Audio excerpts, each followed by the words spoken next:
दोस्तों, तो कैसे हैं आप सब। स्वागत है मेरे हिंदी शॉर्ट हैंड डिक्टेशन में 150 शब्द प्रति मिनट के स्पीड से। स्टार्ट। अध्यक्ष महोदय, मैं आपका आभारी हूँ कि आपने मुझे बोलने का अवसर दिया। इस देश के वर्तमान भारी संकट के समय में और विशेष रूप से उस समय जबकि हम लड़ाई से अभी निवृत्त हुए हैं और आकाश में लड़ाई के बादल दूसरी तरफ से आने शुरू हुए हैं, हमारे वित्त मंत्री ने जो बजट पेश किया है वे इसके लिए बधाई के पात्र हैं।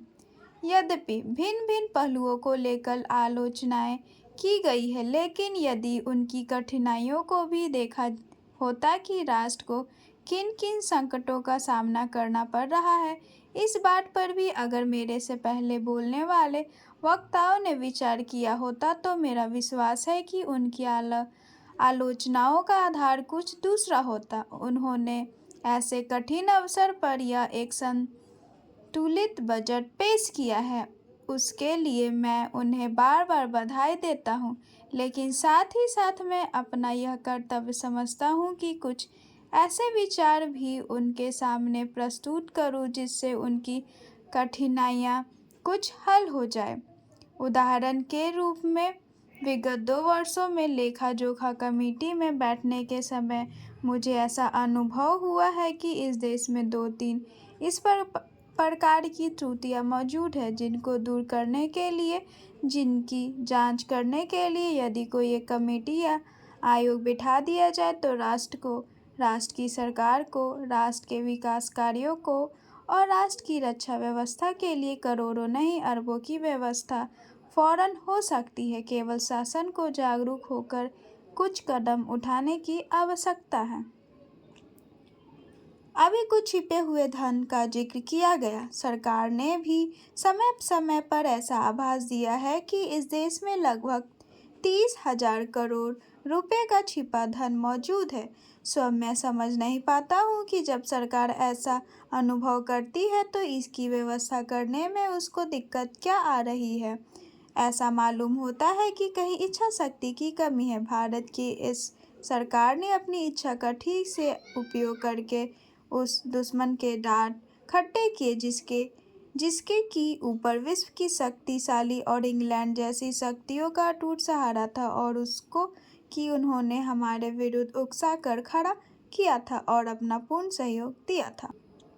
सभापति महोदय, मैं निवेदन करना चाहता हूं कि सबसे बड़ी आवश्यकता इस बात की है कि इन बैंकों में इन नौकरशाहों को न रखकर उनके संचालन के लिए ऐसे लोगों को रखा जाना चाहिए जिनका बैंकों के राष्ट्रीयकरण में पूर्ण विश्वास हो, क्योंकि किसी संस्था में जब उस संस्था को चलाने वाले लोग ऐसे नहीं होते जो संस्था के कार्यक्रम में विश्वास रखते हो, तब तक यह संस्था कभी सफल नहीं हो सकती। मेरा कहना यह है कि हमारे देश में सार्वजनिक उपकरण जो असफल है उसका सबसे बड़ा कारण यही रहा है।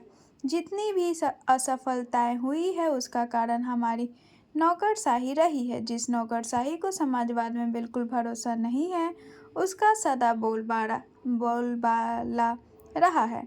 इसका परिणाम यह रहा है कि एक ओर तो इस देश में छोटे छोटे मामलों में बराबर देरी होती गई है, निर्णय नहीं लिए गए हैं और दूसरी ओर उसके होने वाले लाभों से लोगों को दूर रखा गया है। बैंकों के राष्ट्रीयकरण के बाद इस बात की आवश्यकता है कि बैंक गाँव में जाते। आज तो बैंक एक तरह से शहरों की एकाधिकार हो गए हैं, जिसके कारण वहीं पर सारे उद्योग पनपते जा रहे हैं। शहरों की जनसंख्या बढ़ती जा रही है और अलग अलग तरह की समस्याएं उत्पन्न हो रही है।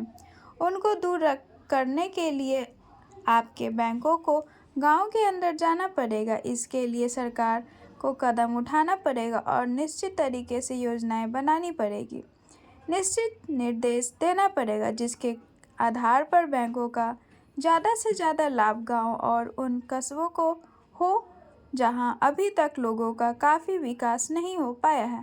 सभापति जी, सांप्रदायिकता और जातिवाद इन दोनों के विरुद्ध सभी राजनीतिज्ञ हैं और जो इन दोनों से लाभ उठाना चाहते हैं कम से कम मौखिक रूप से, तो वह भी यही कहते हैं कि सांप्रदायिकता बुरी है, जातिवाद बुरी है।